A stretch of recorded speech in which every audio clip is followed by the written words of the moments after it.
सुंदर समय, उचित समय, श्रेष्ठ समय जानकर मेरी मां पार्वती भगवान शंकर को प्रसन्न देखी, दौड़कर बाबा के पास गई। भगवान शंकर ने पार्वती जी का आदर किया। देखिए, मैं प्रार्थना करूं आपसे, जीवन में आप जो अपने लिए दूसरे से प्राप्त करना चाहते हैं उसको पहले देने का स्वभाव बनाइए। बात समझ में आई? जो आप अपने प्रति व्यवहार चाहते हैं सामने वाले से, तो अपने लिए प्राप्त हो उससे पहले देने का स्वभाव बने। और ये बात बच्चों को भी सिखाइए। आप यदि चाहते हैं कि सब आपका आदर करें, तो अपने आदर प्राप्त करने से पहले आप आदर करने का स्वभाव बनाइए, कोई हो। क्योंकि प्रकृति का ये अकाट्य नियम है, आप जो देंगे वही आपको रिटर्न गिफ्ट में प्राप्त होगा। मैया पहुंची हैं तो आप दर्शन करिए। शंकर भगवान ने क्या किया?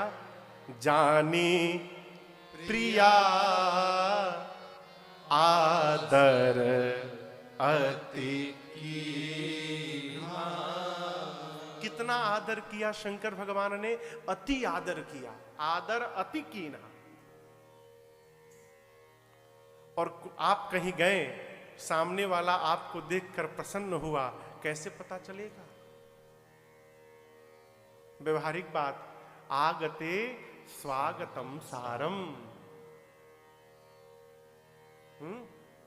भोजने घृतम सारम। भोजन में सार क्या है? घी। घी कहते हैं शुद्धि। जाने पर स्वागत कैसे किया जा रहा है, इससे सामने वाले के भाव का पता चलता है। स्वागत माने कहां बिठाया गया। आप कल्पना करिए, जिसको आप प्राण के समान प्रेम करते होंगे वो घर में आ जाए ना, तो आप बेडरूम में ले जाकर बिठाते हैं। विनीत जी आओ आओ इधर बैठो। जिससे ठीक ठाक व्यवहार है उसको ड्राइंग में बिठाते होंगे। जिससे समय मिलने पर, काम पड़ने पर संबंध हो, उसको बाहर के बैठकी में बिठाते होंगे। और जिससे 36 का आंकड़ा होगा उसके लिए तो दरवाजा भी नहीं खुलेगा, गेट के बाहर ही खड़ा रहेगा। हाँ बताओ क्या बात है, क्यों आगे? तो यहां मैया पहुंची है बाबा के पास, तो बाबा ने मां को कहां बिठाया? बाम भाग आसन हर दीना। भगवान शंकर ने मां भवानी को अपने वामांग में स्थान दिया। कल की कथा याद करिए, सती जी भगवान शंकर के समाधि से बाहर आने के बाद गईं, तो बाबा ने कहां बिठाया था? सामने। क्यों? त्याग कर चुके थे।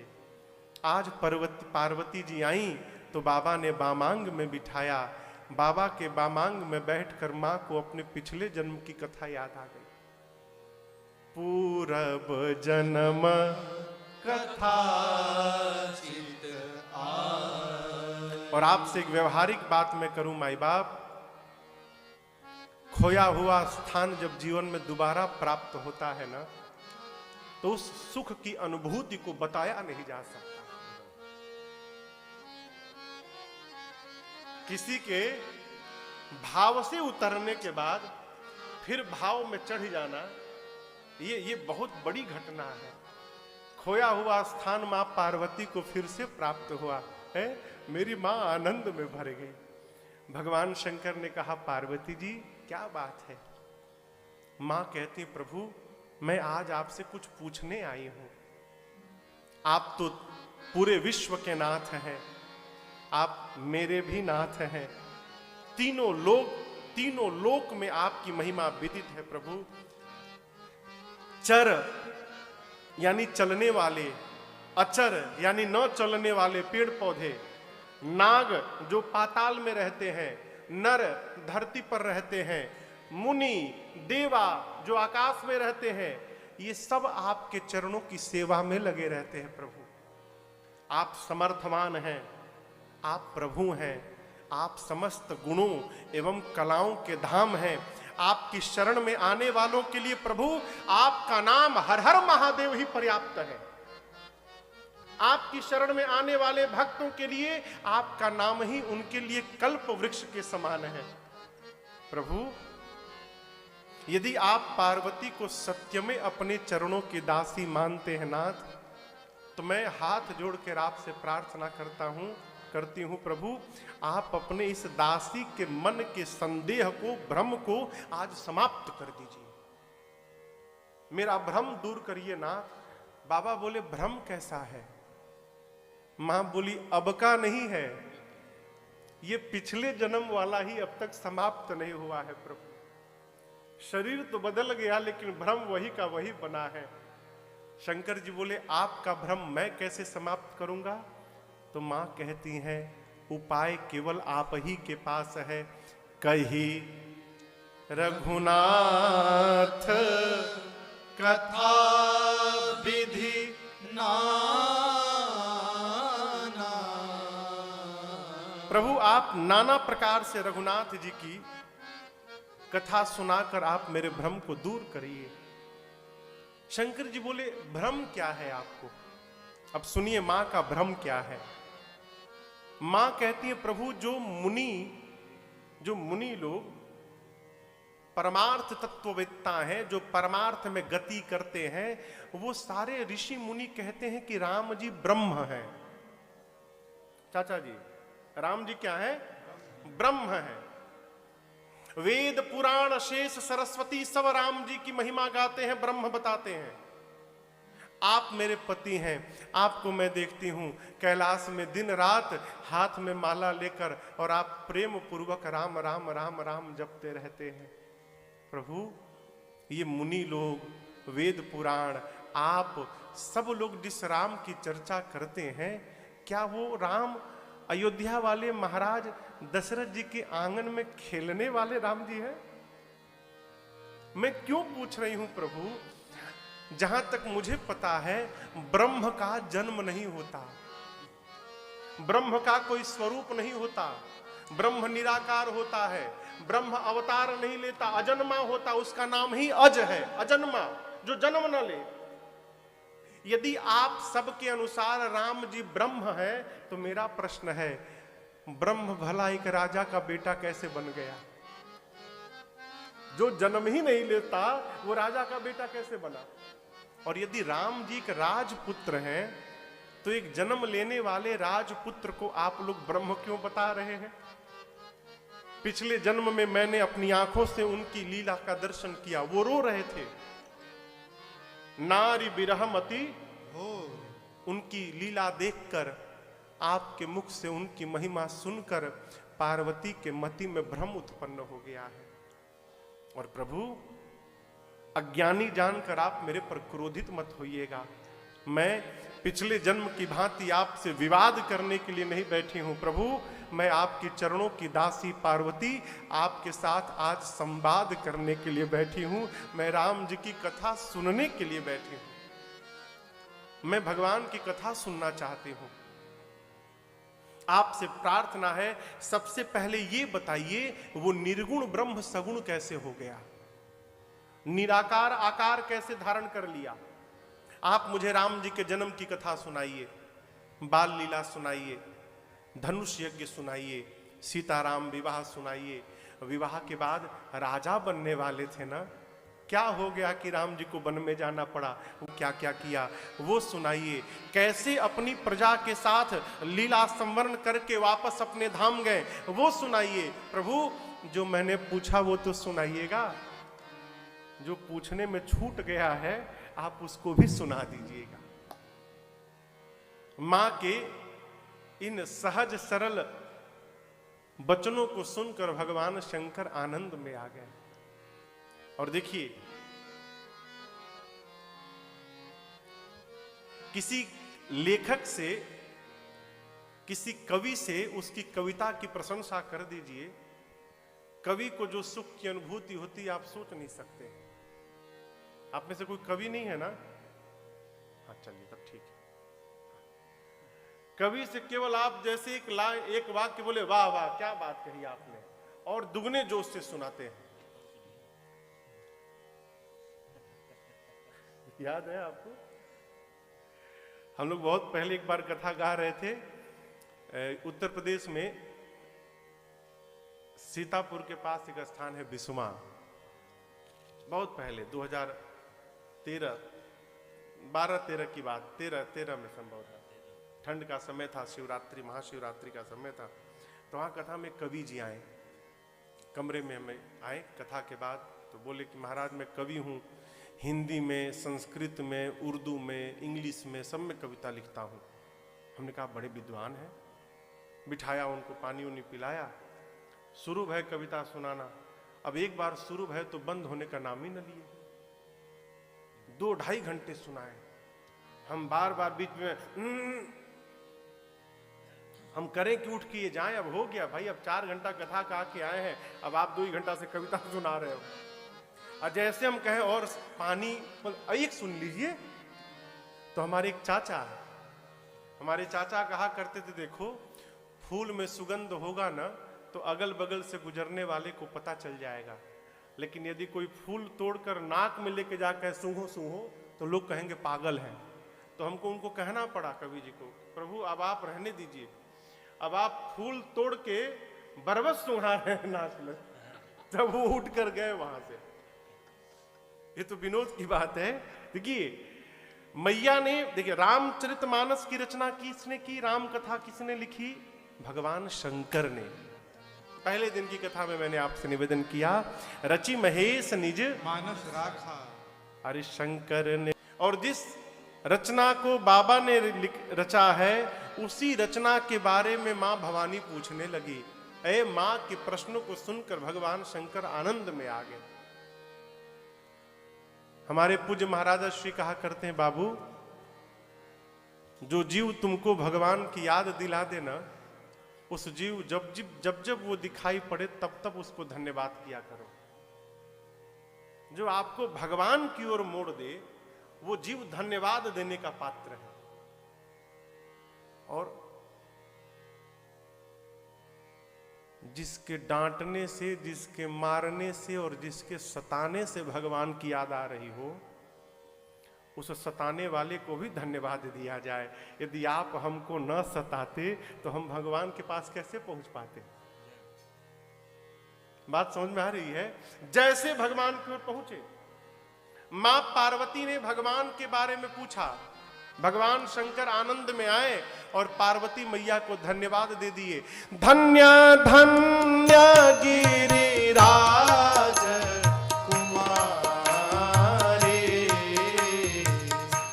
धन्य धन्य गिरिराज कुमारी,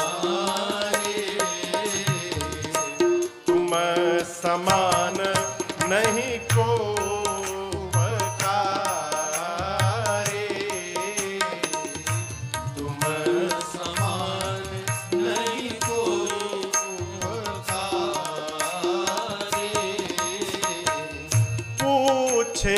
रघुपति कथा प्रसंगा, पूछे हो रघुपति कथा प्रसंगा, सकल लोक जग पावनी गंगा, सकल लोक जग पावनी गंगा, तुम रघुबीर चरण अनुरागी,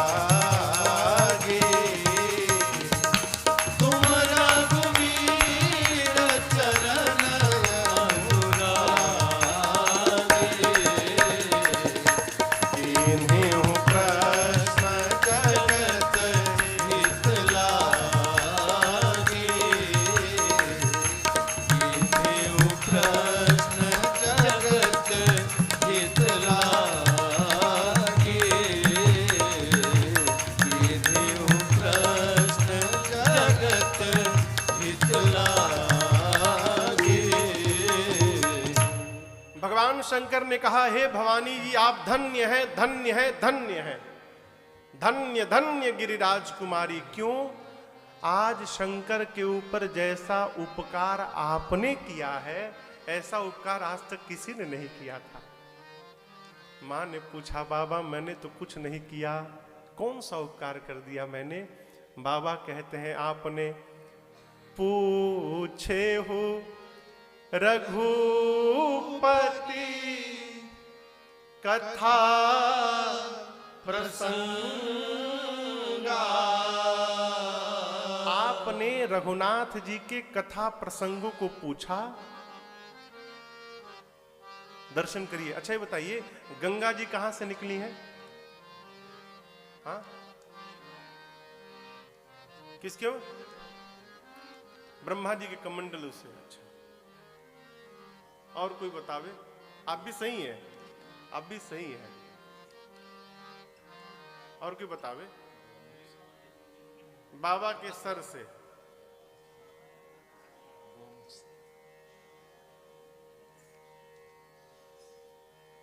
सब सही है। भगवान जब बलि को बांधने के लिए वामन रूप धारण किए, कथा मालूम है आपको? एक राजा थे बलि,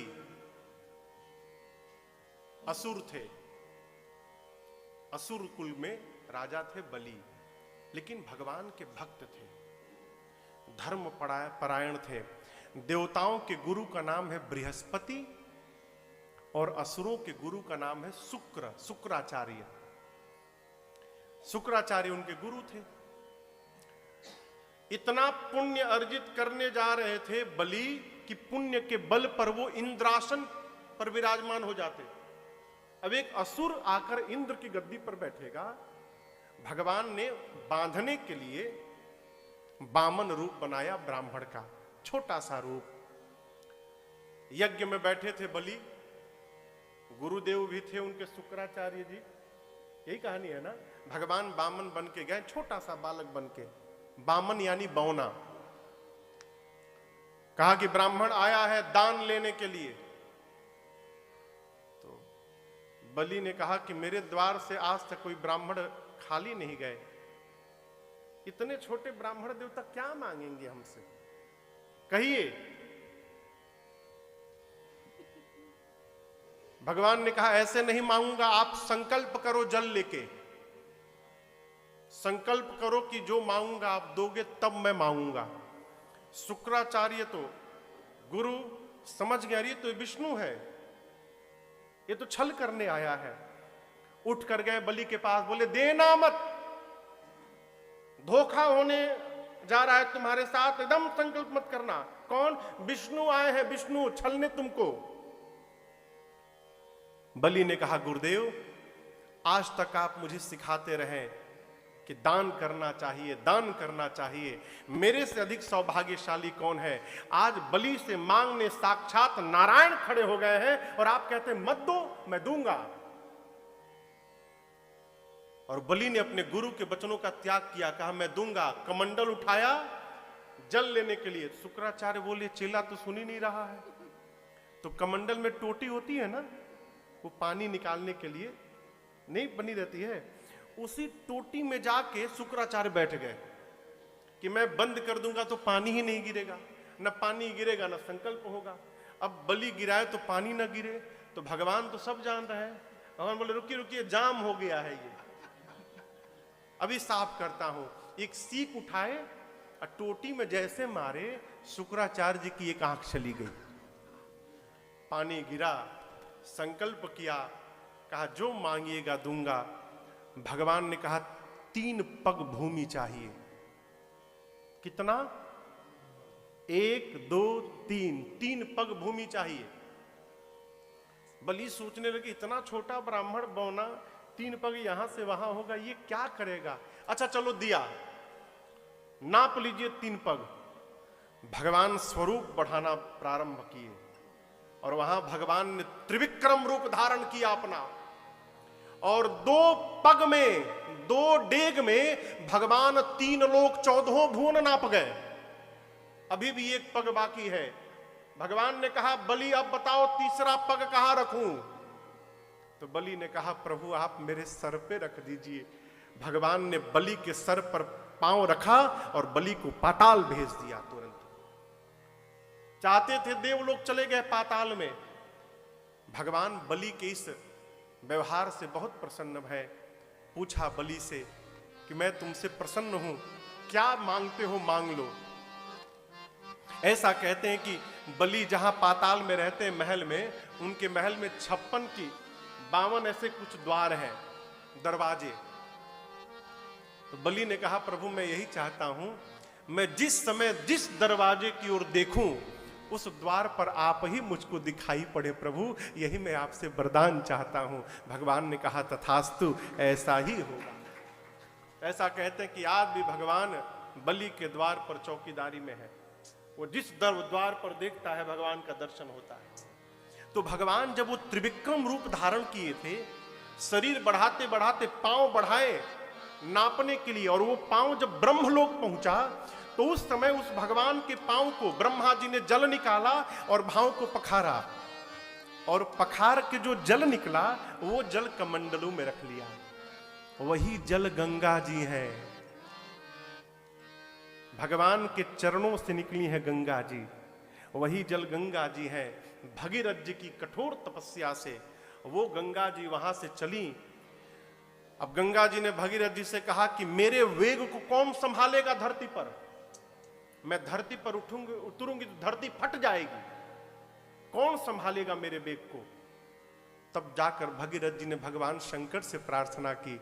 बाबा बोले आने दो गंगा को। बाबा ने जटाओं को खोला और गंगा जी आके जटाओं में ही गुम हो गई, हेरा गई, स्वर्ग से चली जटाओं में आके समाहित हो गई। भगीरथ जी ने फिर शंकर भगवान से प्रार्थना किया, प्रभु उद्धार कराना है, कृपा करिए। शंकर भगवान ने केवल अपनी जटा का एक केश निकाल कर निचोड़ा और गंगा जी की धार निकली। वही गंगा जी हैं जो आज भी प्रवाहित हो रही हैं।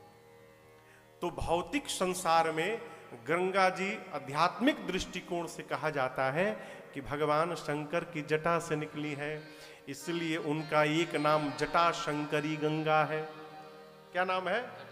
जटा शंकरी गंगा। मां को धन्यवाद देने पर समय बाबा कहते हैं देवी एक गंगा तो मेरी जटा से भगीरथ जी ने निकलवाई, लेकिन भगीरथ जी ने जो गंगा निकलवाई वो गंगा गोमुख से लेकर गंगा सागर तक गई। सालासर बालाजी में है क्या वो गंगा? राजस्थान में है कहीं?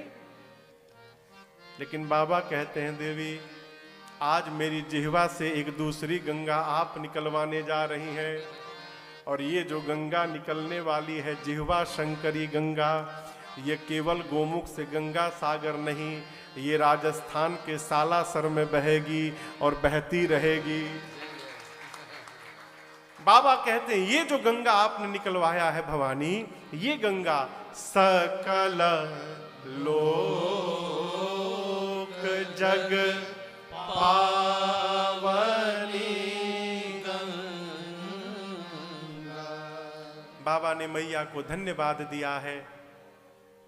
कहते हैं देवी जिनके कान में भगवान की कथा नहीं गई वो कान नहीं है, सांप का बिल है।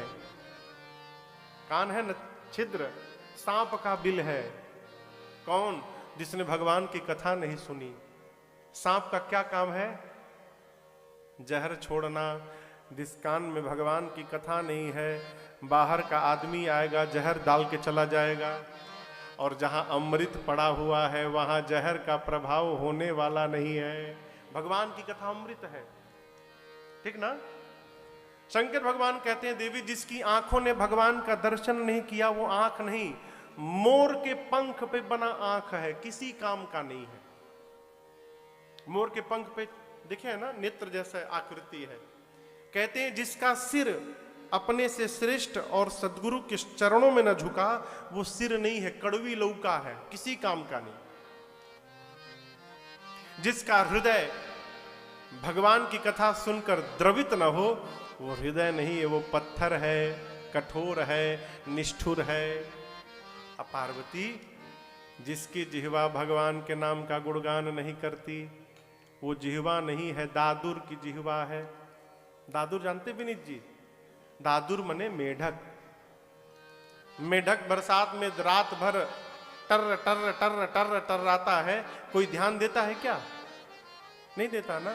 उसी प्रकार जिसकी जिह्वा भगवान का गुणगान नहीं करेगी, वो भी अपने घर में मेढक टर्राता रहेगा और घर वाले उसकी बात पर ध्यान देने वाले नहीं है। शंकर भगवान ने प्रशंसा की और कहते हैं, देवी आपकी सब बात अच्छी लगी, लेकिन एक बात अच्छी नहीं लगी। आपने प्रश्न किया कि राम जी कोई और है? आप सगुण को और निर्गुण को दो जानती हैं, ये दो नहीं, दोनों एक हैं। बाबा कहते हैं, सगुण ही अगुण ही नहीं कछु भेदा, सगुण ही अगुण ही नहीं कछु भेदा, गावहि पुराण बुध वेदा, गावहि मुनि पुराण बुध वेदा, अगुण रूपा अलख अज जोई, अगुण अरूप अलख अज जोई, भगत प्रेम बस सगुण सोई, भगत प्रेम बस सगुण सोई, भगत प्रेम बस सगुण सोई। भगवान शंकर कहते हैं, देवी सगुण में और निर्गुण में कोई अंतर नहीं है। देखिए, आप भी सुने होंगे आजकल एक सगुण और निर्गुण का बड़ा विरोधाभास चल रहा है समाज में। कोई कहता है हम निर्गुण भगवान को मानते हैं, कोई कहता है हम सगुण को मानते हैं। सगुण वाला निर्गुण की सत्ता स्वीकार नहीं करता, निर्गुण वाला सगुण की सत्ता स्वीकार नहीं कर रहा है ना। शंकर जी कहते हैं, निर्गुण और सगुण दोनों एक हैं। कैसे एक हैं? अच्छा आप बताओ, पानी का क्या आकार है? हाँ, जिस बर्तन में रखिए वही आकार है। कटोरी का पानी थाली में रखिए, थाली का आकार। थाली का पानी प्लेट में रखिए, प्लेट का आकार, है ना। यानी पानी निराकार है, उसका अपना कोई आकार नहीं है। अच्छा आप बताओ, उसी पानी को कटोरी में रखकर और फ्रीजर में डाल दिया 1 घंटे के लिए, क्या बन गया? कटोरी में बर्फ। कटोरी का बर्फ निकाला और उसको थाली में पलट दिया, तो बर्फ का आकार क्या हो जाएगा? आप उसको थाली में डालो, परात में डालो, पत्तल में डालो, जहां डालोगे वो कटोरी के ही आकार में रहेगा। लेकिन जब पानी था तो पात्र में जाते आकार बदल जाता था। आप समझिएगा, तत्व वही है, तत्व नहीं बदला, है पानी ही। लेकिन जब पानी के रूप में था तो निराकार था, जब बर्फ बन गया तो निराकार से साकार हो गया। उसी प्रकार भगवान निराकार है, भगवान का कोई आकार नहीं। और उस निराकार भगवान को भगवान के भक्त जिस जिस रूप में देखने की कल्पना करते हैं, भगवान वही रूप धारण करके चले आते हैं। यही भगवान का साकार होना है, वही भगवान। जब भक्त कहते कि प्रभु अब की बार मुरली लेकर आइए, भगवान कृष्ण बन जाते हैं। भक्त कहता है धनुष बाण लेकर आइए, भगवान राम बन जाते हैं। भक्त कहता है कछुआ बनकर आइए, कच्छप बन जाते हैं। जिस रूप में जो चाहा दर्शन उसे मिला है, जिस रूप में जो चाहा दर्शन उसे मिला है। भक्तों का मेरे प्रभु से ऐसा ही सिलसिला है। भक्तों का मेरे प्रभु से ऐसा ही सिलसिला है। तट पर किसी को राह राही, तट पर किसी को राही, और किसी को वो मझधार में मिलेगा। पाना है यदि प्रभु को तो शर्त है बस प्यार में मिलेगा। पाना है यदि ये मैं नहीं कह रहा हूं, ये भगवान शंकर के श्रीमुख वचन है। बाबा कहते हैं वही जो निर्गुण है, अगुण है, अरूप है, जिसको देखा नहीं जा सकता, वो भगवान केवल और केवल भगत प्रेम बस सगुण सोई। भगत प्रेम बस। भगवान केवल भक्त के प्रेम के कारण प्रकट होते हैं। मैं जहां से आता हूं कलकत्ता में, संभवतः आपको सुनाया था, स्वामी विवेकानंद जी के गुरुदेव रामकृष्ण परमहंस जी, दक्षिणेश्वर काली जी का मंदिर है, वहीं वो पुजारी थे। मंदिर अब आज भी है, कभी अवसर मिले जाइए तो दर्शन करिएगा, आज भी मंदिर है। विवेकानंद जी के गुरुदेव भगवान स्वामी रामकृष्ण जी जब मां काली को भोग लगाने के लिए थाली लेकर मंदिर में जाते थे ना विनीत भैया, जैसे